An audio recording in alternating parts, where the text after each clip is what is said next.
ہمارے چینل میں خوش آمدید۔ تو چلیے شروع کرتے ہیں آج کی کہانی۔ ہائے رے میں مر گئی، تو میری بات مان یا نہ مان، مجھے تو 100% یقین ہے یہ سب تیری بیوی نے کیا ہے۔ وہ مجھ سے جان چھڑوانا چاہتی ہے، پہلے بھی اس نے مجھے 2-3 بار مارنے کی کوشش کی۔ وہ مجھے صحت مند دیکھ ہی نہیں سکتی۔ میں تجھے تیری بیوی کے کرتوت بتاتی رہتی تھی، لیکن تو جیسے اس کے پیار میں پاگل ہو گیا ہے۔ میری ساس مسلسل یہی بات کیے جا رہی تھی، جبکہ میں آنسو بہانے کے علاوہ کچھ بھی نہیں کر سکتی تھی۔ یہ کون سا میرے ساتھ پہلی بار ہو رہا تھا؟ جب سے میں اس گھر میں آئی تب سے مجھے یہی سب سننے کو ملتا۔ آج بھی جب میری ساس بیمار ہوئی تو اس نے مجھ پر الزام لگا دیا کہ میں نے اس پر جادو کروایا ہے، حالانکہ مجھے تو اس بارے میں کچھ پتہ بھی نہیں تھا۔ میرے دل میں آیا کہ کہہ دوں یہ سب میری وجہ سے نہیں بلکہ تیز نمک کھانے کی وجہ سے ہوا ہے۔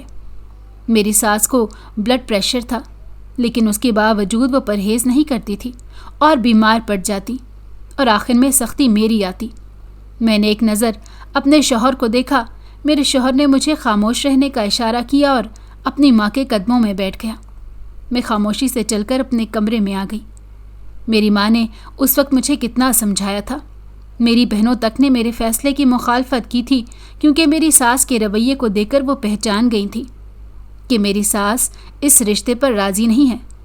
سونے پہ سہاگا میری ساس نے بھی میرے گھر آ کر 2-3 بار اپنی بھانجی کا نام لیا اور ہم پر یہ باور کرا دیا کہ یہ رشتہ صرف اور صرف میرے بیٹے کی وجہ سے ہو رہا ہے، میری اس میں کوئی مرضی نہیں ہے۔ لیکن مجھ پر تو جیسے پیار کا بھوت سوار تھا، ہر چیز مجھے زہر لگ رہی تھی۔ میں چاہتی تھی کہ کسی نہ کسی طرح حسن کی زندگی میں شامل ہو جاؤں، لیکن اب آ کر مجھے پتہ چلا تھا کہ میں نے زندگی کی سب سے بڑی غلطی کر دی ہے۔ میں نے خود اپنے پاؤں پر کلہاڑی ماری تھی۔ اب پیچھے ہٹنے کا بھی کوئی راستہ نہیں تھا، مجھے یہ سب کچھ سہنا تھا۔ رخصتی کے وقت میری ماں نے مجھے صاف صاف کہہ دیا تھا، ناراض ہو کر یا رشتہ توڑ کر کبھی بھی گھر واپس نہ آنا، لیکن اگر ہم سے ملنا آنا چاہو تو یہ دروازہ تمہارے لیے کھلا ہوا ہے۔ اس وقت میں نے ہزاروں دعوے کیے کہ ایسا کبھی نہیں ہوگا۔ مجھے حسن اتنی محبت دے گا کہ میں اپنی ساس کا ہر طرح کا رویہ بھول جاؤں گی۔ حسن نے بھی مجھے تسلی دی اور اس بات کا یقین دلایا تھا کہ اس کی ماں میرے ساتھ کسی بھی قسم کا برا سلوک نہیں کرے گی۔ میں نہیں جانتی تھی کہ یہ سب اس وقت کے لیے تھا، جب تک میں اسے حاصل نہیں ہو جاتی۔ اپنے سسرال آنے کے بعد مجھ پر یہ راز کھلا کہ حسن تو اپنی ماں کا غلام ہے۔ وہ کوئی بھی کام ماں سے پوچھے بغیر نہیں کرتا تھا۔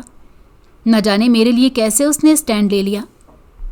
میں کمرے میں بیٹھی آنسو بہا رہی تھی کہ حسن کمرے میں داخل ہو گیا اور آتے ہی شروع ہو گیا۔ کیا ضرورت تھی کھانے میں اتنا نمک ڈالنے کی؟ اس کی بات سن کر تو جیسے میرے پر ہلا گئے اور میں اونچی آواز میں چلانے لگی، کیا آپ نے کھانا چیک کیا ہے؟ میری بات سن کر وہ خاموش ہو گیا۔ میں جلدی سے گئی اور ایک پلیٹ میں کھانا لے آئی۔ اس میں نمک نہ ہونے کے برابر تھا۔ یہ دیکھ کر حسن اپنا سر پکڑ کر بیٹھ گیا اور مجھے کہنے لگا، پھر ان کی طبیعت کیسے خراب ہوئی؟ ان کی طبیعت اپنی غلطی کی وجہ سے خراب ہوئی۔ میں نے خود دیکھا تھا انہیں اپنی پلیٹ میں چٹکیوں سے نمک ڈالتے ہوئے۔ میری بات سن کر حسن چڑھ گیا اور کہنے لگا، خدا کے لیے میری ماں پر الزام مت لگاؤ۔ کیا ضرورت ہے میری ماں کو اس عمر میں آ کر جھوٹ بولنے کی؟ اور اگر وہ تھوڑا سا ڈانٹ دیتی ہیں تو صبر کر جایا کرو۔ جاؤ جا کر میرے لیے پانی لے آؤ۔ یہ کہہ کر اس نے مجھے کمرے سے نکال دیا۔ اگلے دن میں معمول کی طرح 6 بجے اٹھ گئی۔ پورا گھر خاموش پڑا تھا۔ میں نے ایک گہری سانس لی۔ اس گھر میں میری 2 نندیں اور ایک دیور رہتا تھا۔ دیور بہت کم ہی گھر آتا تھا، زیادہ تر تو وہ آوارہ گردیاں کرتا رہتا۔ میں نے ایک نظر اپنی ساس کے کمرے کی طرف دیکھا۔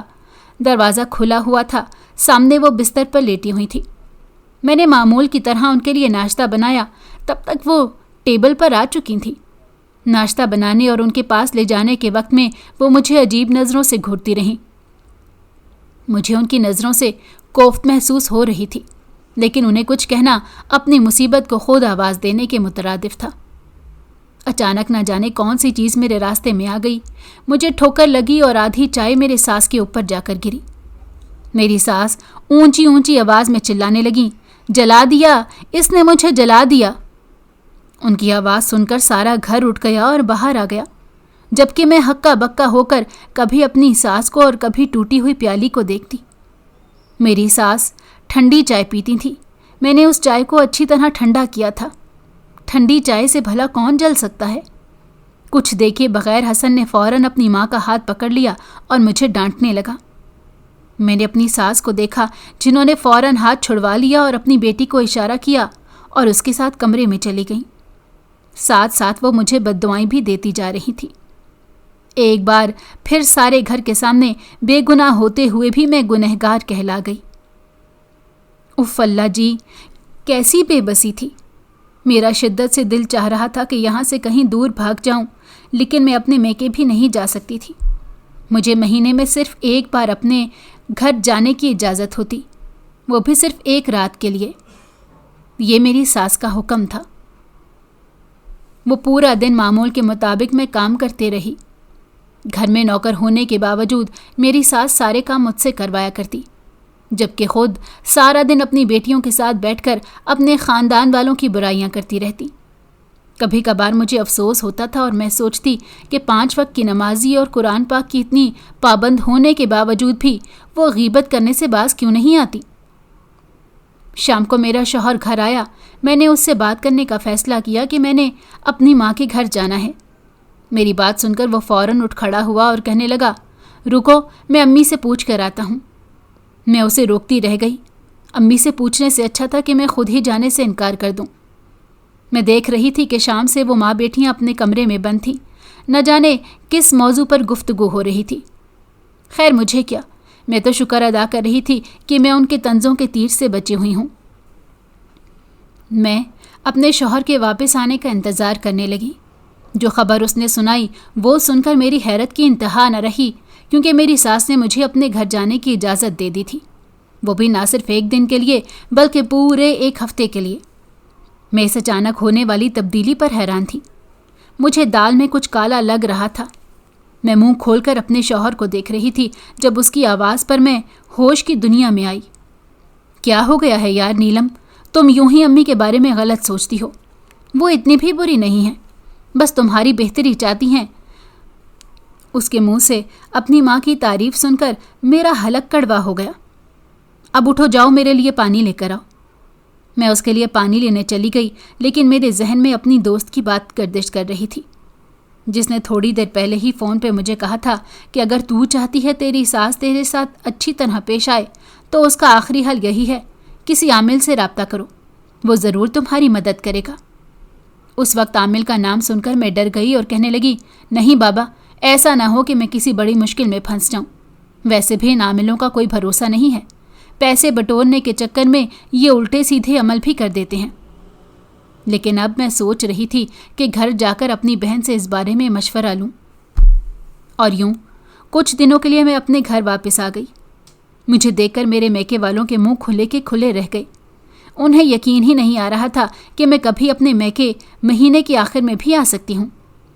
عموماً ایسا ہی ہوتا تھا کہ میں مہینے کے درمیان میں 1 دن کے لیے ہی جاتی تھی۔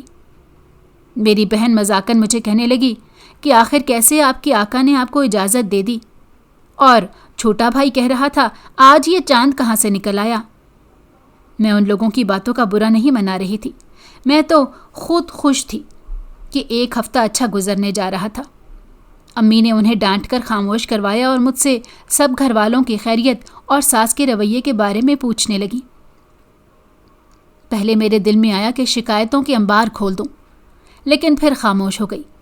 ہر بار مجھے اپنی امی کی بات یاد آ جاتی تھی، اسی لیے میں ساری باتوں کو دل میں دبائے اپنی بڑی بہن کے گھر آنے کا انتظار کرنے لگی۔ اس کی شادی خاندان میں ہی ہوئی تھی۔ اس کا گھر میری امی کے گھر کے قریب ہی تھا۔ جب بھی میں اپنے میکے جاتی وہ فوراً مجھ سے ملنے کے لیے آ جاتی۔ اب بھی ایسا ہی ہوا تھا۔ جیسے ہی اسے میرے آنے کی اطلاع ملی وہ فوراً دوڑی چلی آئی۔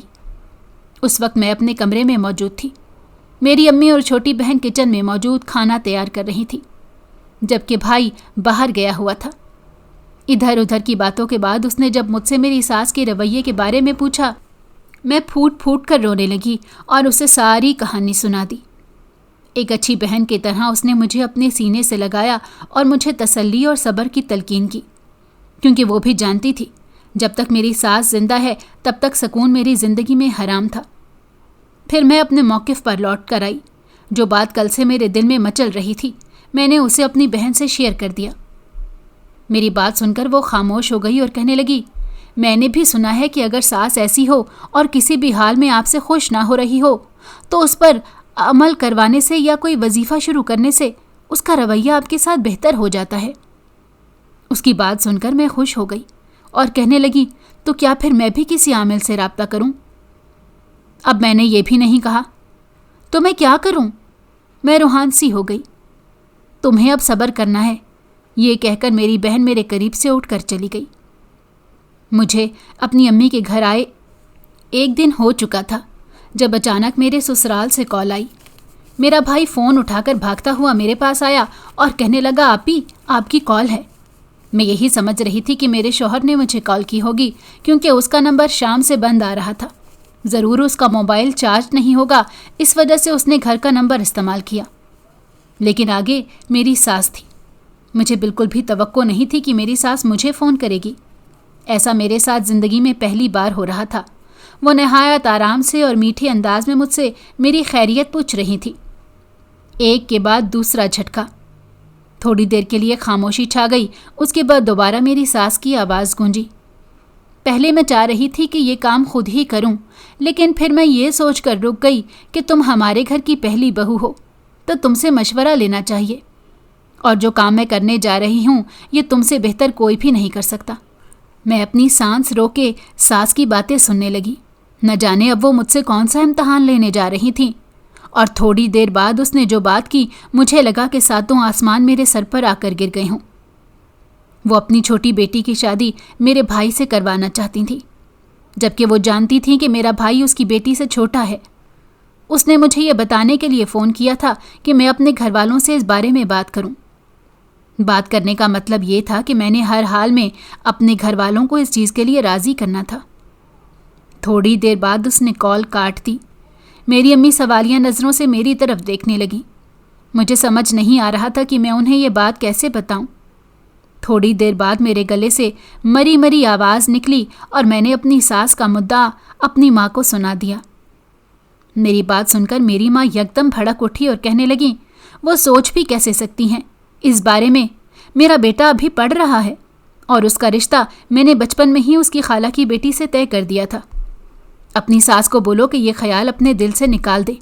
یہ کہہ کر میری ماں اپنے کمرے میں چلی گئی۔ میرے بہن بھائی بھی میری بات سن کر بالکل خاموش ہو گئے۔ تھوڑی دیر بعد وہ بھی وہاں سے چلے گئے۔ صرف میری بہن ہی وہاں پر رہ گئی تھی۔ میں نے پہلے 2 دن بعد گھر جانا تھا، لیکن کل ہی گھر جانے کا فیصلہ کر لیا اور اگلے ہی دن اپنے سسرال واپس آ گئی۔ چھٹی کا دن تھا۔ میرا شوہر اپنے گھر والوں کے ساتھ لاؤنج میں بیٹھا ہوا تھا۔ میری ساس نے خوشی سے میرا استقبال کیا اور مجھے گلے سے لگایا۔ حسن بھی خوشی سے میری طرف دیکھ رہا تھا۔ میں نے ان سب لوگوں سے نظریں چرائیں۔ اس کے بعد ساس نے مجھے اپنے قریب بٹھا لیا اور مجھ سے پوچھنے لگیں، تم نے اپنی امی سے بات کی کیا؟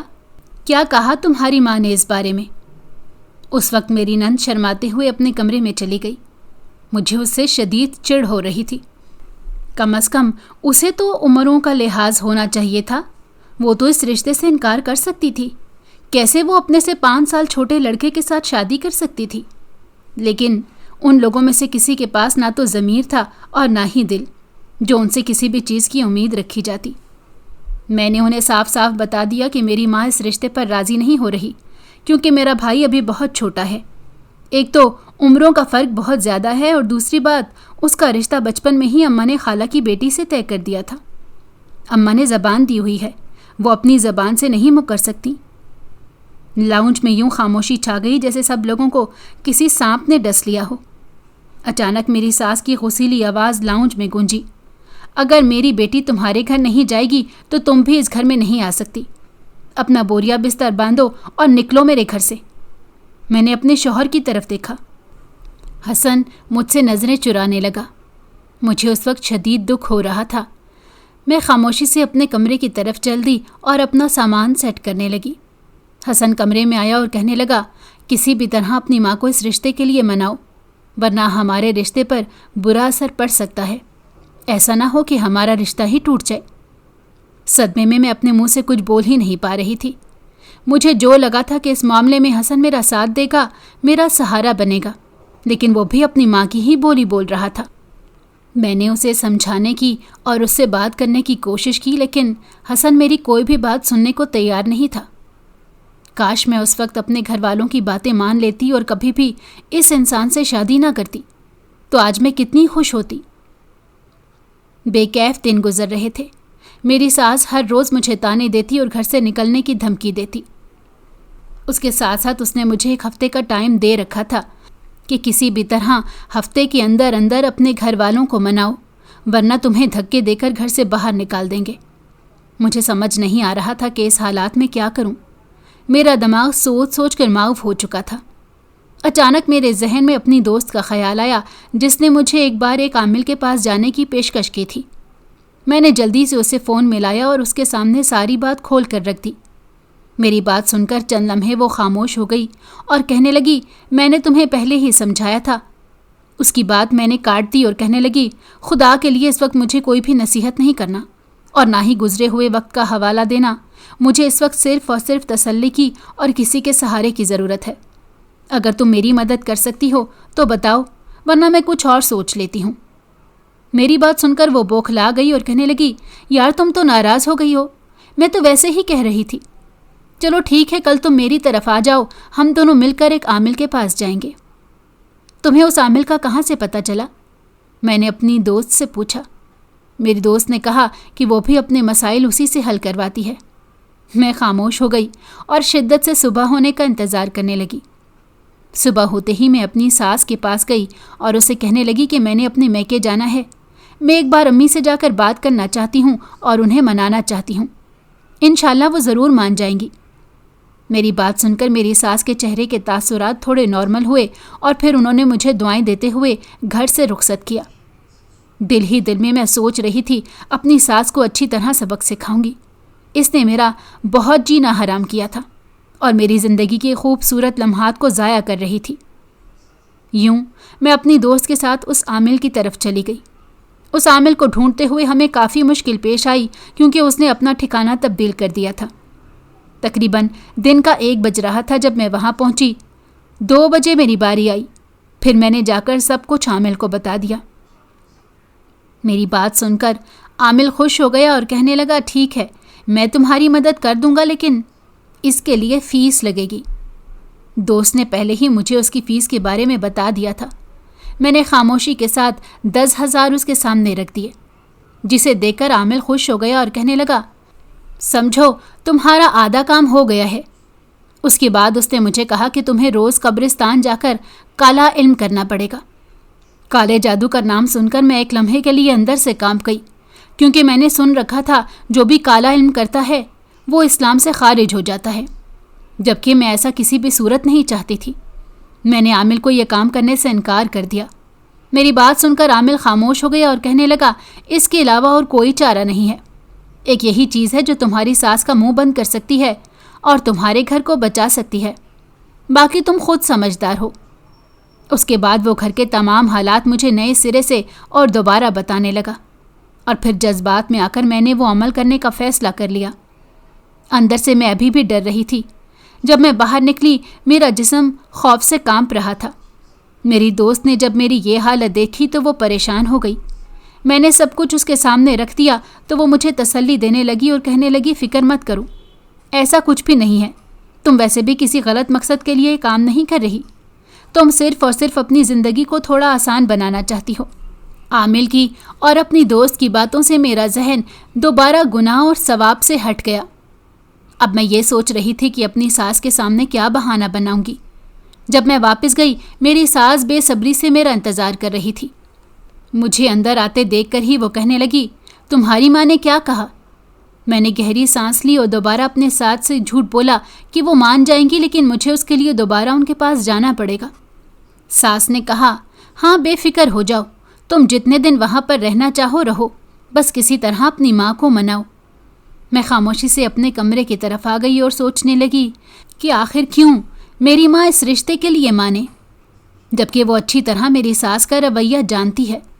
اور دوسری بات، میری نند سے کون واقف نہیں تھا؟ اس کی بدنامی کے چرچے ہر جگہ پر مشہور تھے۔ یہی وجہ تھی کہ اتنا ٹائم گزرنے کے باوجود اس کا کہیں بھی رشتہ طے نہ ہو سکا۔ جب ان ماں بیٹیوں کو اس بات کا یقین ہو گیا کہ کوئی بھی آدمی ان کے ہاتھ نہیں لگے گا، تب انہوں نے میرے بھائی کو بلی کا بکرا بنانے کا سوچا۔ اگلے دن دوبارہ اپنی ساس کو بتا کر میں گھر چلی گئی اور دن کو قبرستان جا کر وہ عمل کرنے لگی۔ ابھی مجھے تھوڑی سی دیر گزری تھی، اچانک میرے ذہن نے امی کی بات گونجنے لگی، بیٹا کچھ بھی ہو جائے اپنے دین کی ہمیشہ حفاظت کرنا اور اس سے جڑے رہنا، تبھی تم فلاح پاؤ گی۔ آنسو خود بخود میری آنکھوں سے بہنے لگے۔ میں نے وہ عمل وہیں پر چھوڑ دیا اور قبرستان کے درمیان میں ہی بیٹھی پھوٹ پھوٹ کر رونے لگی اور اونچی اونچی آواز میں چلانے لگی اور اپنے اللہ سے فریادیں کرنے لگی کہ مجھے اس مصیبت سے نکالو، میری ساس کو صحت یاب کر دو۔ میں اپنی دعاؤں میں مصروف تھی کہ اچانک میرے کانوں میں ایک آواز پڑی۔ وہ آواز سن کر میں چونکہ آگے پیچھے دیکھنے لگی، لیکن وہاں پر کوئی بھی زی رو نہیں تھی۔ پھر یہ آواز کہاں سے آ رہی تھی؟ اچانک میرا دل خوف سے دھڑکنے لگا۔ اچانک وہ آواز دوبارہ گونجنے لگی۔ اس کے الفاظ کچھ یوں تھے، تم میری مدد کرو، میں تمہاری مدد کروں گی۔ وہ نہایت خوفناک آواز تھی، یوں لگ رہا تھا جیسے بہت سے مرد و خواتین مل کر بول رہے ہوں۔ میرا جسم خوف سے کانپنے لگا۔ میں وہاں سے بھاگنے کا سوچ ہی رہی تھی کہ اس کی آواز دوبارہ سنائی دی، ڈرنے کی ضرورت نہیں ہے، میں تمہیں کوئی نقصان نہیں پہنچاؤں گی، بلکہ میں تو یہاں پر تمہاری مدد کرنے کے لیے آئی ہوں۔ اگر تم مجھے اس بات کا یقین دلاؤ کہ تم میری مدد کرو گی تو میں ابھی کے ابھی تمہارا مسئلہ حل کر دیتی ہوں۔ اچانک میرے ذہن میں خیال آیا، عمل ادھورا چھوڑنے کی وجہ سے کہیں وہ چیز میرے پیچھے نہ پڑ گئی ہو، لیکن اگر ایسا ہوتا تو بجائے میری مدد کرنے کے وہ مجھے نقصان پہنچاتی۔ یہ کوئی اور ہی معاملہ لگ رہا تھا۔ خیر، مجھے ابھی صرف اور صرف اپنا مفاد حاصل کرنا تھا، اس لیے اس کا مطالبہ سنے بغیر میں نے حامی بھر لی۔ ٹھیک ہے، میں تمہاری مدد کروں گی، لیکن پہلے تم میری مدد کرو۔ میری بات سن کر اس کی آواز دوبارہ گونجی اور کہنے لگی، ٹھیک 4 دن کے بعد تم یہاں لوٹ کر آنا۔ میں خاموشی سے وہاں سے اٹھی اور اپنے گھر کی طرف چل دی۔ میرے دل میں ایک عجیب سی بے چینی پھیلی ہوئی تھی اور ذہن سوچ سوچ کر پاگل ہو رہا تھا کہ آخر میرے ساتھ یہ سب کیا ہوا۔ دوسری طرف مجھے اس چیز کی خوشی تھی کہ میں کالا علم کرنے سے بچ گئی۔ جب میں گھر پہنچی میں نے دیکھا میری ساس اپنے کمرے میں بند تھی۔ عموماً وہ لاؤنج میں ہی بیٹھی ہوتی اور ٹی وی دیکھتی۔ میں نے اس چیز کو اگنور کیا اور اپنے کمرے میں آ گئی۔ شام تک اس کی کوئی آواز سنائی نہ دی۔ رات میں کھانے کا وقت وہ بالکل خاموش تھی۔ نہ ہی اس نے مجھ سے کوئی بدتمیزی کی اور نہ ہی شادی کے حوالے سے کوئی بات کی۔ گھر کے تمام افراد اس چیز کو شدت سے نوٹ کر رہے تھے۔ کسی حد تک وہ بھی اس تبدیلی پر خوش تھے۔ ایک میری نند ہی تھی جس کا منہ بنا ہوا تھا۔ وہ بار بار اپنی ماں کے کان میں سرگوشی کرتی، جواباً میری ساس اسے غصے سے گھورتی۔ تنگ آ کر وہ وہاں سے اٹھ کر کمرے میں چلی گئی۔ میں خاموشی سے یہ سب دیکھتی رہی اور پھر دن یوں ہی گزرنے لگے۔ میری ساس نے ایک بار بھی شادی کا ذکر نہیں کیا، بلکہ اس کا رویہ بھی میرے ساتھ بہت اچھا ہو گیا تھا۔ بیٹی بیٹی کہتے اس کی زبان نہ تھکتی تھی۔ پہلے وہ مجھ سے سارے گھر کے کام کرواتی تھی، اب اگر میں کسی کام کو ہاتھ لگاتی تو مجھے منع کر دیتی اور نوکر کو آواز دے دیتی۔ ایک دن حسن نے مذاق میں اپنی امی سے پوچھ لیا، خیریت تو ہے امی، آپ کو ایک دم اپنی بہو سے اس قدر محبت کیسے ہو گئی؟ اس کی بات سن کر میری ساس نے حسن کو گھورا اور کہنے لگی، کیا مطلب ہے تمہارا؟ مجھے اپنی بہو سے شروع دن سے ہی بہت محبت تھی، لیکن اس بات کا اظہار نہیں کر رہی تھی، کہیں میری انا کو تسکین نہ پہنچے۔ لیکن اب مجھے اپنی غلطی کا احساس ہو گیا ہے۔ میں بہت خوش تھی۔ رات کو حسن کمرے میں آیا اور کہنے لگا، کون سا جادو کر دیا ہے جو وہ اس قدر اچھی ہو گئی ہیں؟ اس کی بات سن کر مجھے لگا کسی نے میری دکھتی رگ پر ہاتھ رکھ دیا ہو۔